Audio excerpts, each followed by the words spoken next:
In a now viral video, a couple is seen enjoying a beautiful romantic evening together. They are husband and wife, spending quality time after a long gap.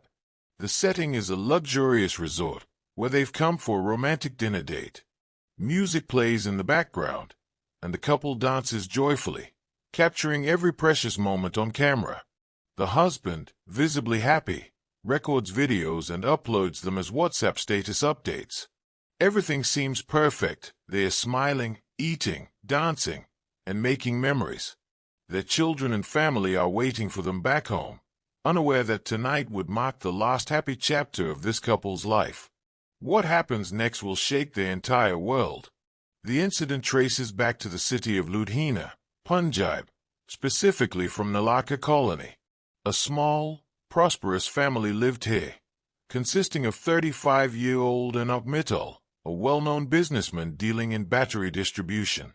He was also an active member of the Aam Aadmi Party, the current ruling party in Punjab. Anokh was not only wealthy but also socially respected and politically connected. His wife, Manvi Mittal alias Lipsy, was 32 years old. They had been married since September 2012, over 13 years, and had 2 children, a 12-year-old daughter and a 10-year-old son.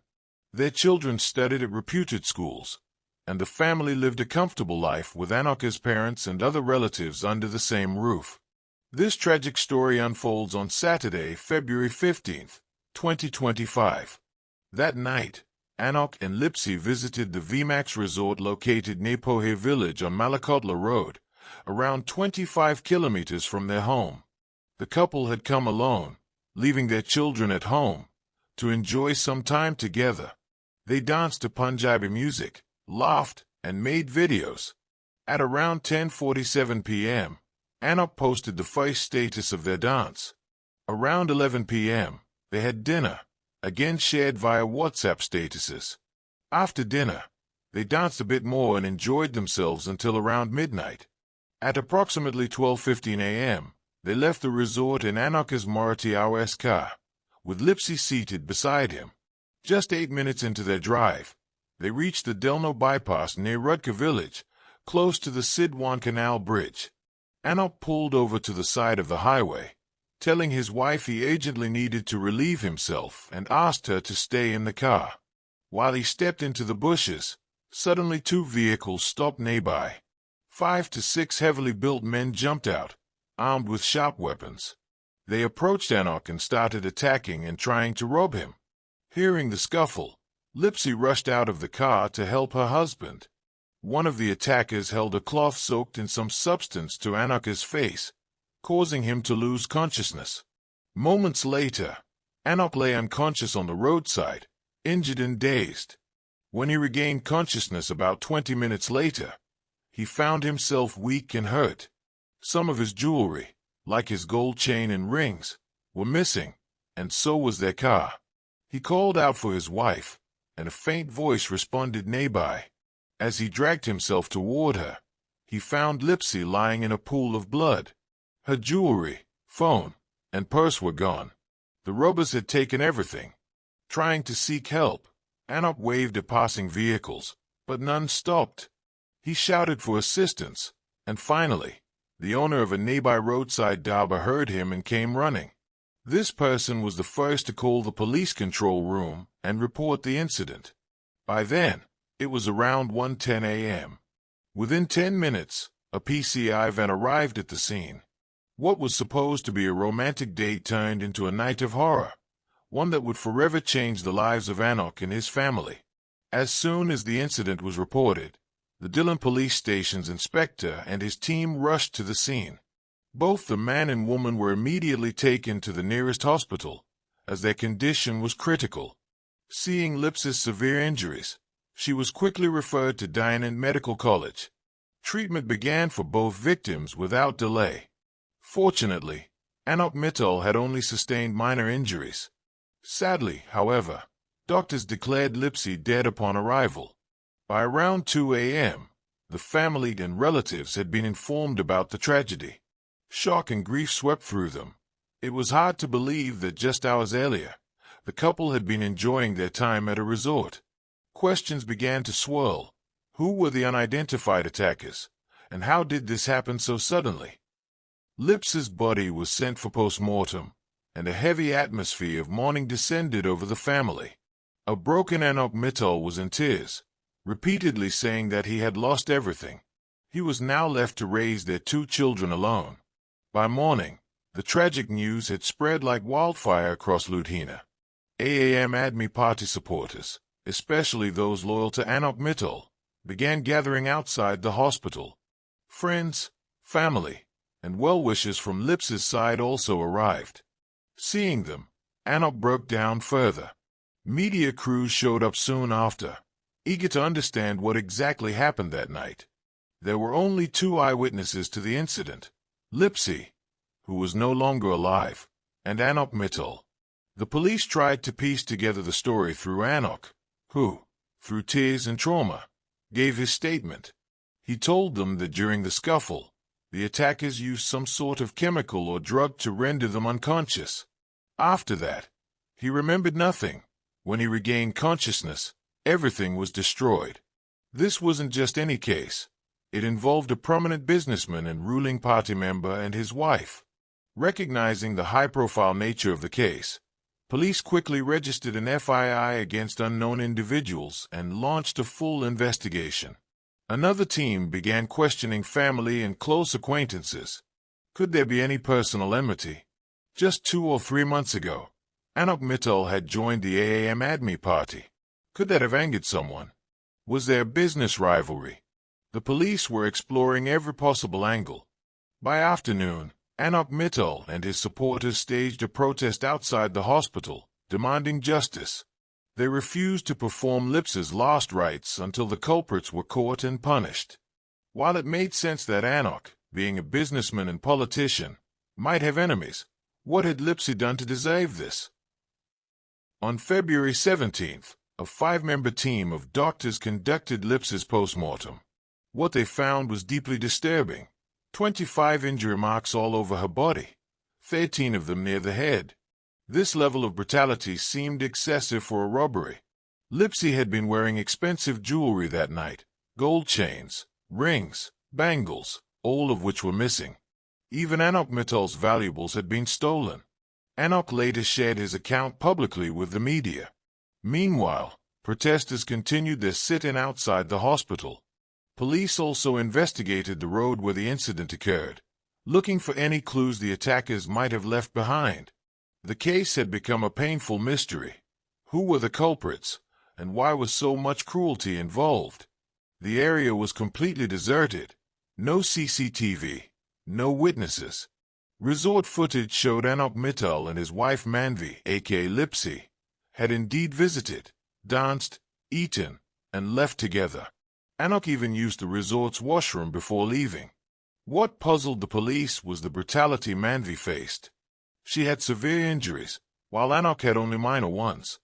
Doctors confirmed that neither had any sedatives or drugs in their system, contradicting Anokh's claim that he was knocked out by something he was made to smell. This raised suspicions. Was he faking it? Adding to the mystery, their car was followed by 2 vehicles after leaving the resort. Anokh stopped twice within 8 minutes, claiming it was for a toilet break, even though he had just used one at the resort. One stop was in a dark, isolated spot, an odd choice. Police dug deeper into his call records and messages. Strangely, around the time of the incident, a message from Anokh's phone read done. But he was supposed to be unconscious. And how did he send a message if his phone was stolen? Eventually, police caught 4 attackers who revealed they weren't just robbers, they were hired hitmen. Their target, Manvi, the person who gave the contract. Her own husband, Anokh Mittal. He had tried multiple times over a year to hire someone to kill her. Earlier attempts failed, but finally, he reconnected with an old employee, Gopi, who agreed to the job for 5 Indian rupees lakh, 5,000 in advance. To avoid suspicion, police tricked Anokh by calling him for a medical checkup and took him to the station instead. When he came face-to-face with the hitman, his reaction confirmed everything. While assembling his team, Anokh was also researching different ways to execute the plan. When he passed through the Dello area, he liked the location because it was deserted, had no CCTV cameras, and remained dark without any lighting. A week before the incident, Anokh and the hired hitmen conducted 2 recces of the area. They selected that particular spot because it was lonely and perfect for their plan. Anokh planned to take his wife to a resort for dinner. The isolated road fell between their route to the resort. At the resort, they would enjoy themselves, dining, dancing, and drinking. He would even upload WhatsApp status updates to show that he and his wife had a great relationship, so that no one would suspect anything later. Everything was carefully thought out. On the night of February 15th, Anokh took his wife to the resort. By mistake, he used the resort's toilet, which later raised the first suspicion by the police. In his statement, he claimed that he stopped the car to use the restroom. However, he drove off again after that. At first, when the car stopped, the hitmen were not visible. They were still behind. Before leaving the resort, Anokh had already called them to get ready. 7 minutes after the first stop, when the car halted again, the hitmen still didn't show up. Another detail was that when Anokh stopped the car, he was supposed to turn on all the indicators as a signal that the road was clear and the job could be done. But he forgot to turn them on the first time and waited outside the car. When he didn't see any car approaching, he got back inside and started driving slowly to give them time to catch up. Lipsy, his wife, was sitting right beside him, unaware of anything. Within 1.5 minutes, 2 cars approached from behind. They signaled using the headlights, flashing the high beams as a signal, which is commonly used at night to indicate overtaking. Some cars even have automatic systems for this.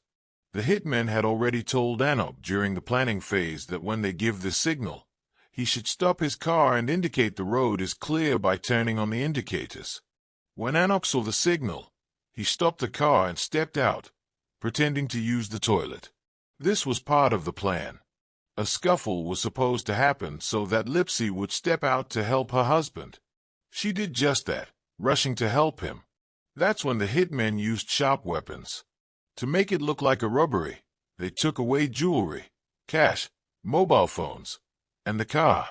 Now the big question, why did Anokh Mittal want to get rid of his wife? He had been planning this for over a year. The first 2 times he hired hitmen, they took the money and fled. Still, he persisted and hired again for the 3rd time.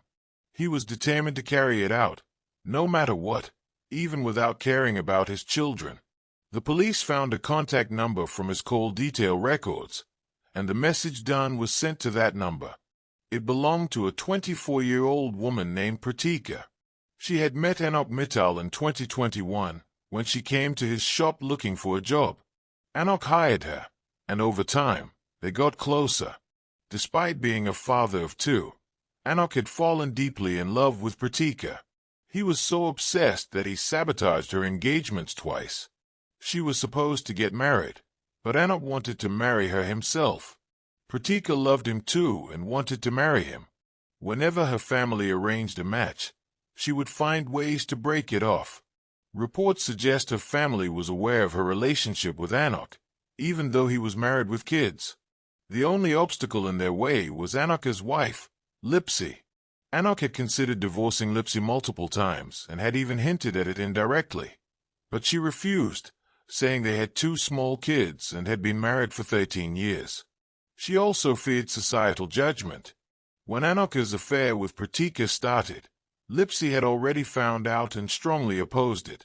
However, according to her family, she never mentioned anything about it and always sounded happy while talking to them. It's possible she remained silent out of fear of disgrace and decided to suffer quietly. Anokh was cunning. He didn't let anyone find out, not even his co-workers. Since he couldn't marry Pratiksha, and her family was in a hurry to get her married again, they arranged her engagement for the 3rd time, scheduled for April 2025. Each time her wedding was arranged, Anokh tried to get rid of his wife. Police also revealed that Pratiksha was pressuring Anokh to get married and even urged him to eliminate his wife. Their WhatsApp chats confirmed this. Once, Anokh asked her what would happen if they were caught, and she replied, "We'll go to jail together." This proves that Pratiksha was fully involved and aware of the plan. The police arrested 7 people in total: Anokh, Pratiksha, and 5 hitmen. They also recovered 3 cars, Anokh's Maruti RS, and 2 cars belonging to the hitmen, a Maruti Swift and a Hyundai i20. One of them had a number plate, the other didn't. Sharp weapons and all the stolen items were also recovered. Anokh used 2 phone numbers, one for regular conversations and the other to contact the hitmen. When Lipsy's children found out that their father had orchestrated the entire crime, they couldn't believe